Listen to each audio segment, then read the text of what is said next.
קשת בענן, זה דבר שרציתי לעשות מזמן.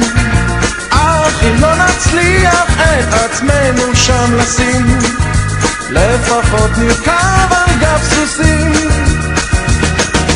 בואי ונקנה אופנוע ואיתו נדהר, נחרוש את הדרכים בעמק ובהר.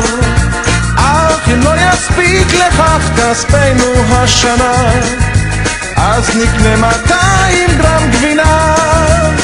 כי לא חשוב לאן נלך ולא חשוב מה נעשה, העיקר שנעשה זאת רק ביחד זו עם זה.